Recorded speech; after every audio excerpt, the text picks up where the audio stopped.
We've got the 2026 Toyota BZ. Today we've got improvements for range, charging time, the interior's new, and look at the over fenders. 26 BZ will be available in XLE front-wheel drive, all-wheel drive, limited front-wheel drive, all-wheel drive, and then there's going to be an XLE Plus front-wheel drive. This is the XLE in heavy metal. This one right here is a pre-production prototype, so there are going to be things that are not finished. Toyota USA is nice enough to let me look at this one, so remember, some things could change. But isn't this gorgeous? And look, we don't have the black over fender panels, that molding. Here's the back part of it. We're gonna look inside, we're gonna look outside, we're gonna light some things up so you can see the electronics and the outside lights too. This is our interior first look. The first thing I notice, illumination. I see a large multimedia screen as well and a multi-information display back up here, sort of old BZ4X style, Prius style. Now this one's the XLE, remember, so it's gonna have fabric and Softex seats. And here's the room in the back seat. Don't you like that flat floor? And remember, we've got a huge improvement in range. Before, with the 2025, you could go 252 miles on one electric charge. Not anymore. 314 miles on one of those trim levels. Remember I told you about those 5 trims? I'm gonna read off my notes here. XLE front-wheel drive, 236 miles. XLE all-wheel drive, 288. XLE Plus front-wheel drive, that's that weird one, but it's the one that gets you 314-mile range. Limited front-wheel drive, 219 miles. Limited all-wheel drive, 278. There are also 2 different battery types, and this will be something you want to know in your research so that you can pick out the right one for you. One of these kids is not like the other. That means that, remember from Sesame Street? One of these is going to have the lower capacity battery, lithium-ion battery. It can be 74.7 kilowatt hours. That gives you the up to 314 miles. The XLE front-wheel drive can have the 57.7 kilowatt hour battery, so that's the one that's different. What about charging times? That's one of the things that was, we'll call it room for improvement on the 2025 BZ4Xs. Well, the charging time wasn't quite up to par with some of its competitors. This time though, this is next level for Toyota because it has the NACS, North American Charging System port. And this is what's interesting here because the NACS right here, this is also called the Tesla supercharger. So you can just plug right in. This one, Toyota's gonna send you an adapter. So we've got this one right here. You can level 1, you can level 2, you can DC fast charge. It's gonna go 10 to 80% in around 30 minutes. And yes, we have a big increase in power. Remember the old BZ4X that had 201 horsepower. If you get the front wheel drive, that's gonna be 221 horsepower. So we go up there, but it has the capability to go with the all-wheel drive to 338 horsepower, which means you can go, not that you'll do this or anything, but I am at Charlotte Motor Speedway, so I might, 0 to 60, 4.9 seconds. Something that helps with charging times is going to be the AC onboard charger. This new one is equipped with 11 kilowatt onboard charger. It used to be 7 kilowatts, so faster level 2 charging. The other thing this is equipped with is paddle shifters for regenerative braking. You'll see them over here like this. So you can dial up and down the force at the pressure, and what that does is it takes that energy, it stores energy, and it transfers it to the battery. Let's walk around the outside. We got some electronics on here. We got some lights on. Big turn signal here. I love how it sweeps over. It's like a bird of prey here. Got the LED headlights, and then front parking sensors. Excellent. And look at this right here. This is really cool. It actually flows from here all the way around, so we get an LED light strip.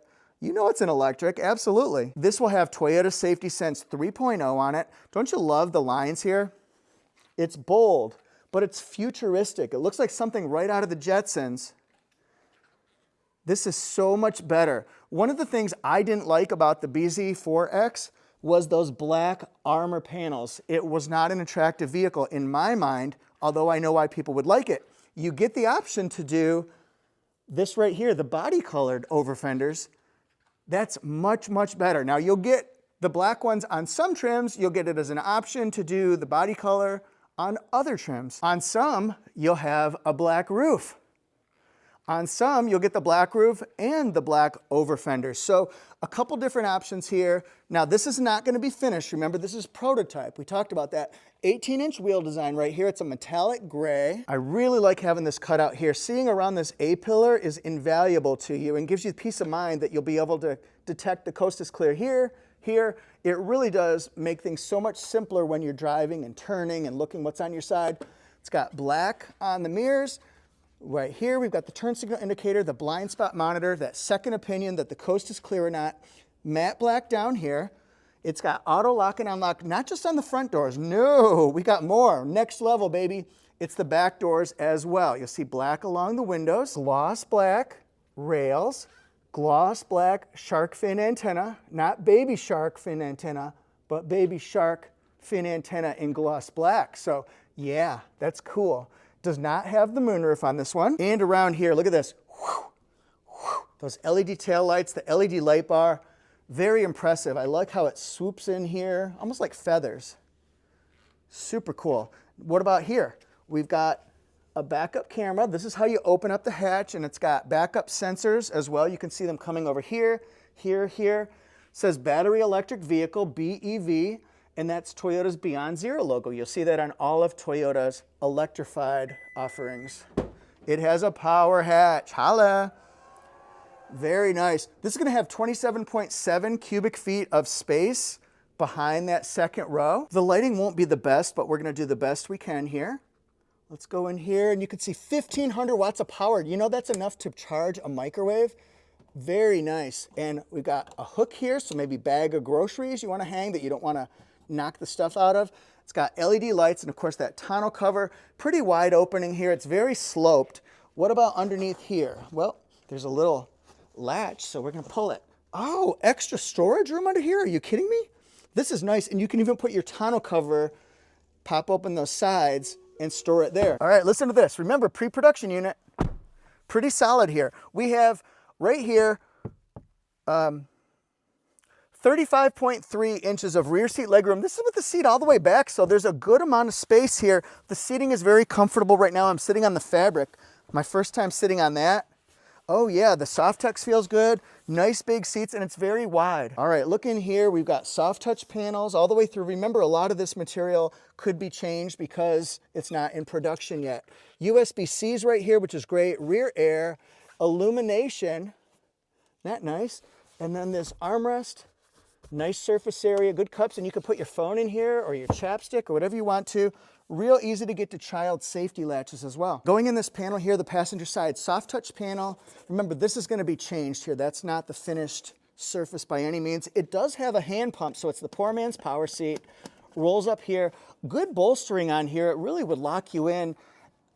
That is very, very soft and comfortable, yet firm. Sort of like a best friend you want to have. And then look at this right here. Nice padding, so it's a very, very good seat for the passenger. I'm sure the driver will feel the same accommodations.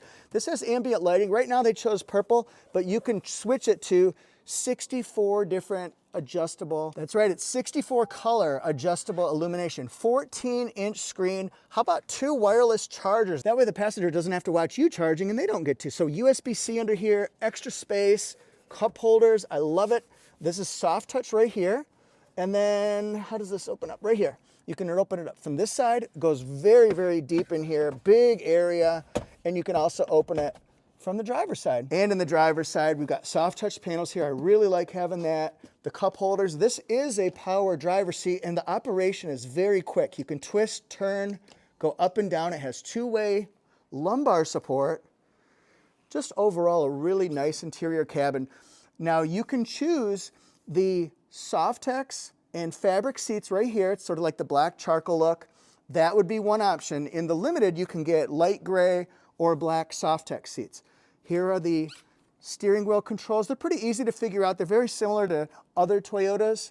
I like the illumination there. That's my favorite word in the English language, illumination.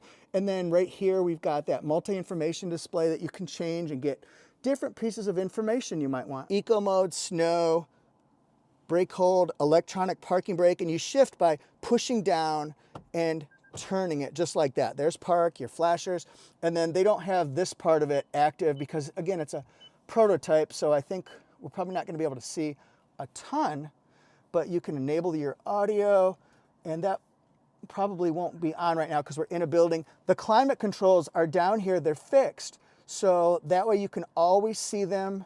You can always use them. It has heated seats on this one, heated steering wheel. It'll do wireless Apple CarPlay. Wireless Android Auto, has auto dimming rear view mirror. We've got lights right here, home link for garage door openers.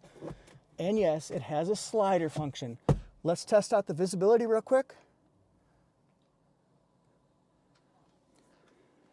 Isn't that great? As far as availability, we don't really know when it's going to hit the dealers, but Toyota said in their initial press release the second half of the year. Well, it's already getting to be close to September, so let's say Q4 as far as 2025 until that changes or stays the same. Thanks for watching. I'm at Toyota Jeff Reviews, Instagram, TikTok, YouTube, Facebook, and Threads. I gotta know what you think about the all-new BZ. My favorite thing, the name change, because the last one sucked. Thanks again for watching. If you want more BZ content, be sure to click on my BZ playlist. I've got other playlists broken down by Toyota model. Thanks for being here.